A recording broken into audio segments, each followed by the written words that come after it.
गोपाल समाजर जन्माष्टमी महोत्सव पालित गंजाम लाठी ग्राम गोपाल समाजर जन्माष्टमी महोत्सव महाआडंबर पालित हो जाइछि। उक्त उत्सव में लाठी ग्रामर गोपाल समाजर सभापति राम गौड़ मुठा सभापति रमेश चंद्र गौड़ तत्वावधान में जन्माष्टमी महोत्सव पालित हो जाइछि।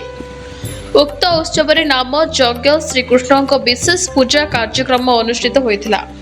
विभिन्न स्थानों बहु भक्त माने उपस्थित रही श्रीकृष्ण को पूजा अर्चना करे प्रभु कृपा लाभ करथिले। एही कार्यक्रम को गोपाल समाजर समस्त सदस्य वृंद परिचालना करथिले। मो ना रमेश चंद्र गौड़ मु मौताल अंतर्गत लाठी मुठार सभापति अच्छी। ए 16 खंड गोपाल समाज लाठी ग्राम तरफ आमर श्री रामचंद्र गौड़ सभापति द्वारा आउ साईर ग्राम कमिटी साई कमिटी तरफ ए नंद उत्सव आज के प्राय 15 वर्ष है पालन हो आसुची।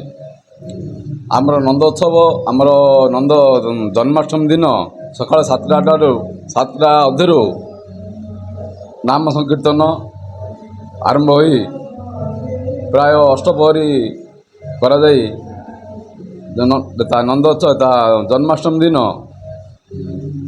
संध्या 7-8 पूजा आरंभ हो कृष्ण जन्म पर्यंत पूरा पूरे तो पूजा अर्चना करी समस्त भक्तों सह धूमधाम पालन हो दीर्घ 15 वर्ष है। दिन नंद उत्सव दिन आमर नंद उत्सव पालन हो गाई गोरु को घास पाल इत्यादि देकर नंद उत्सव पालन कराऊँगी। पिला कृष्ण मेष पकईरी एटी गोटे महोत्सव कराऊँगी। तापर संध्या बेलू आमर संध्या 7टारे महाप्रसाद सेवन करा प्राय 3-4 हजार लोक आमर ये प्रसाद सेवन कर। मो ना कृष्ण चंद्र गौड़ नाठी ग्राम गौड़ साई। जय जगन्नाथ जय श्री राम। आमर जन्माष्टमी पालन 15 वर्ष है करा जाउछि। आ समस्ते कमिटी मिसिकिरी साई लोक मिसिकिरी समस्ते उत्सव मौज कराउछि।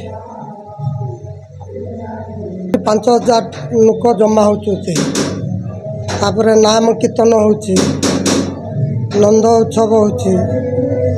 गाई गोरु घास पाल देकर नंद उत्सव कर प्रसाद सेवन कर 4-5 हजार लोक जमा होचुते। 15 गाँव लोक आसुचुते। मो रामचंद्र गौड़ लाठी ग्राम सभापति गौड़ साईर सभापति। आम नंद उत्सव दीर्घ 15 वर्ष है कर आसु। 27 तारीख दिन आमर 26 तारीख दिन आमर नाम संकीर्तन होती। 27 तारीख दिन प्रसाद सेवन होती। कार्यक्रम प्राय 4000 प्रसाद सेवन कर गंजाम ज्योति रंजन गौड़ को रिपोर्ट संघर्ष टीवी।